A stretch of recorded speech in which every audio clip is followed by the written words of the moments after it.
Bonsoir, Monsieur Kofi. Comment allez-vous?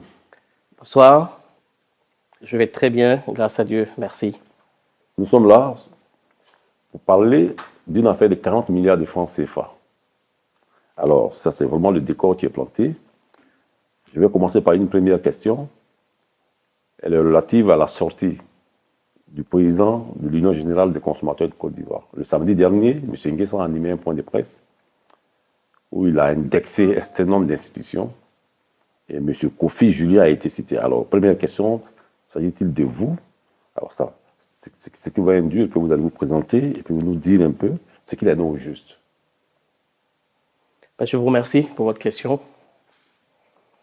Effectivement, je suis Julien Kofi, docteur en architecture, économiste en bâtiment.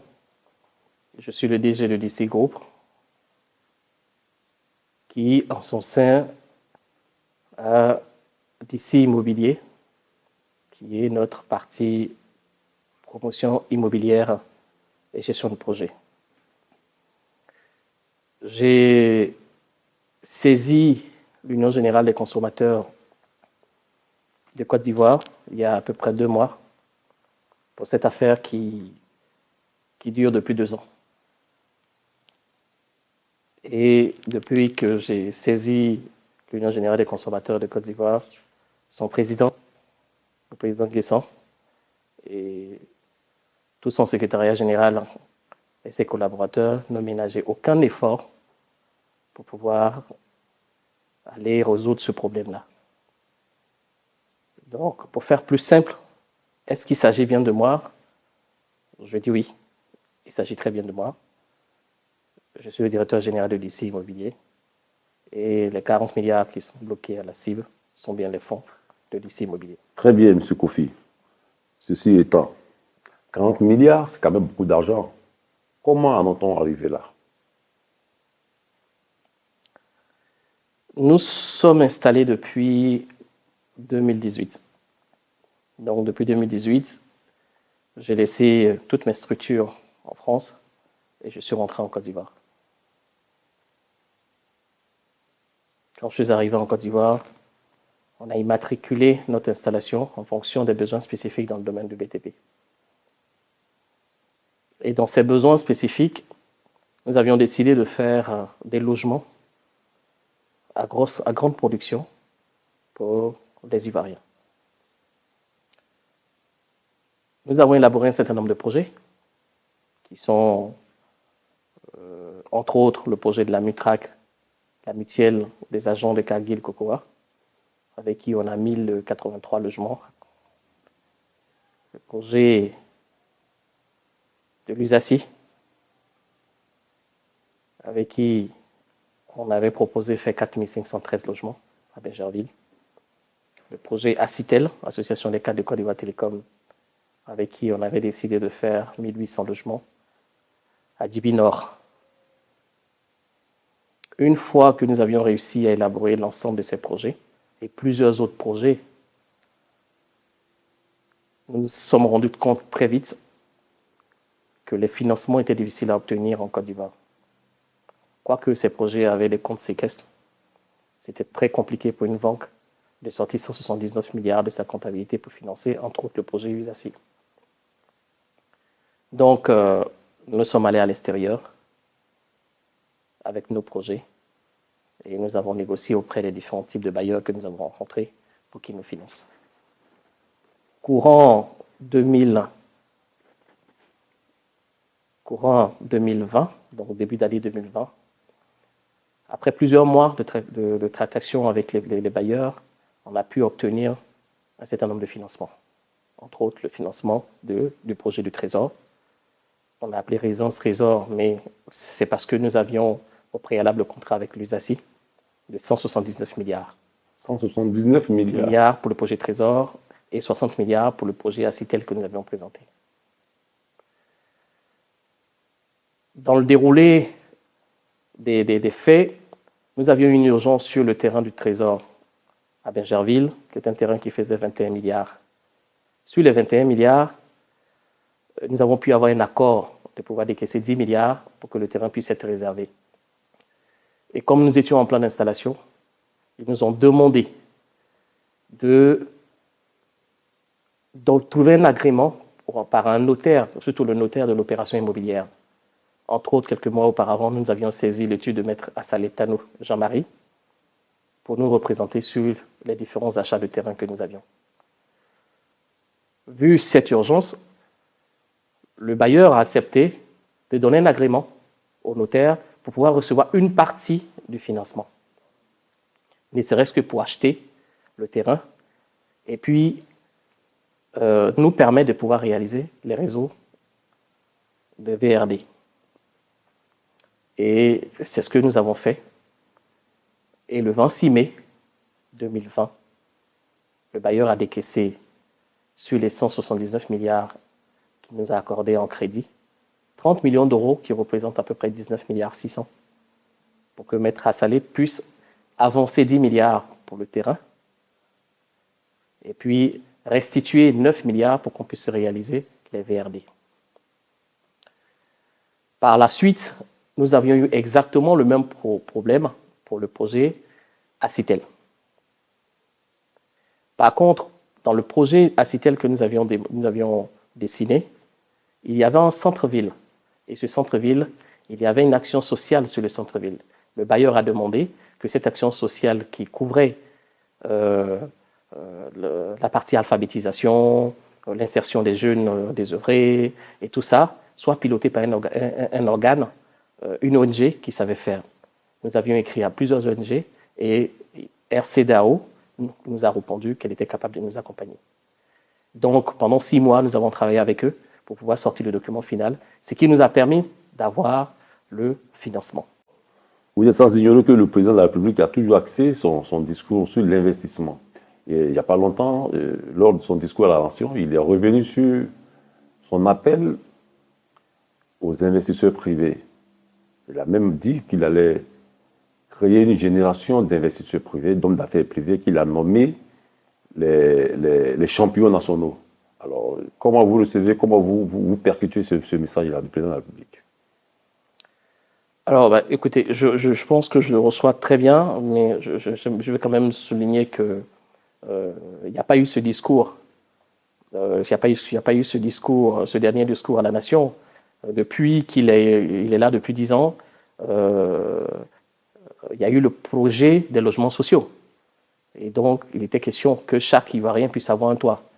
Donc, en gros, c'est quelque chose qu'il a intégré dans son programme juste avant qu'il devienne au pouvoir. Donc, moi, étant à Paris et que j'arrive, je participe chaque fois quand des ministres viennent faire des colloques à Paris et ils demandent à ce que les gens puissent rentrer en Côte d'Ivoire pour travailler pour leur pays, c'est un appel. Donc, quand en 2018, je laisse tomber mon cabinet, mes sociétés, et que je dis, bon, je pense que j'ai suffisamment rien à prouver ici en France et qu'il faut aller en Côte d'Ivoire pour travailler, je viens dans ce sens-là d'abord. Je viens dans le sens que, bon, je pense que j'ai suffisamment fait et que j'ai besoin de venir participer à la construction de mon pays. Donc, je viens.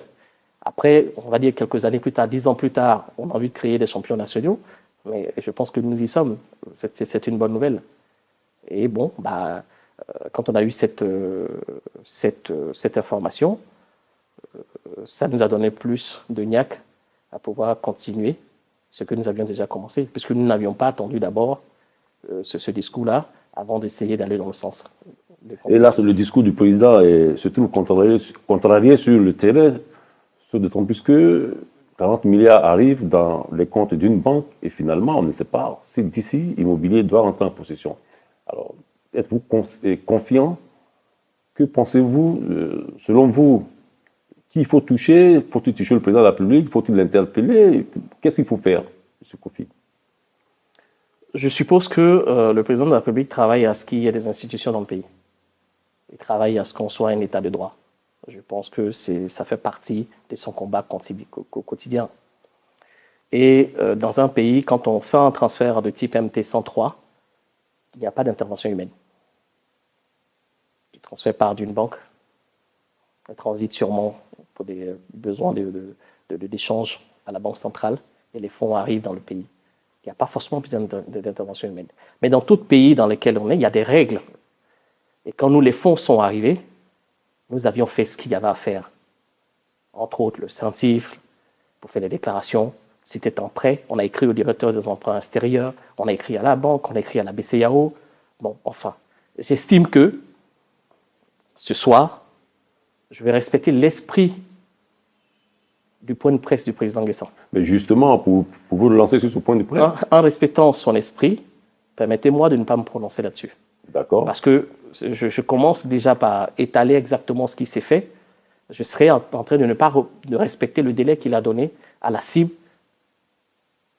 pour remettre les fonds à disposition. Oui, mais justement, le président de l'UGC était aussi inquiet pour votre situation parce qu'il dit que vous avez déjà été emprisonné, vous avez été relâché. Alors, ça cause des inquiétudes.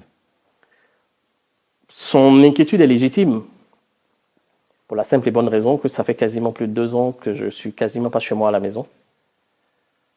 Que je pars de résidence en résidence, de maison en maison. Donc son inquiétude est légitime. Son inquiétude est légitime puisque ça fait 2 ans que M. Tebili Dibé-Michel se trouve en prison. Le seul tort que Tebili Dibé-Michel a eu pour être en prison, c'est de nous avoir proposé des bailleurs et que nous lui avons demandé d'être intermédiaires. Donc, pour nous avoir proposé des bailleurs qui ont donné l'argent pour venir construire des maisons des Ivoiriens, il se retrouve en prison. Il est retenu en prison jusqu'à ce jour et personne ne nous dit pourquoi est-ce qu'il est en prison. Puisque si quelqu'un devait être en prison, on aurait dû moi me garder, j'étais celui qui a fait venir les fonds. Je suis dehors.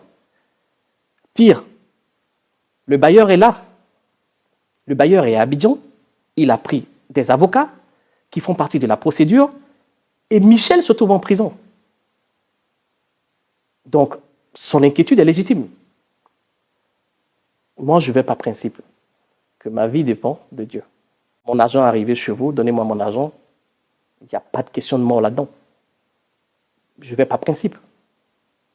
Donc, j'attendrai les 10 jours, comme tout le monde, que la cible mette les fonds ou qu'elle ne mette pas les fonds. Si elle ne met pas les fonds, eh bien, nous allons nous expliquer avec les éléments qui vont avec. Docteur Julien Kofi, vous avez, comme l'a dit le président de l'Union des consommateurs, tout au plus 10 jours pour entrer en possession de vos fonds. Êtes-vous optimiste quand vous voyez le terrain, quand vous voyez comment les frémissements, si vous avez des frémissements, selon vous, est-ce que ça va, ça peut aller? Vous savez, je ne vais pas principe. C'est quelque chose que j'ai dit à l'inspecteur dans son bureau et je vais encore la réitérer. J'envoie mon argent dans votre banque.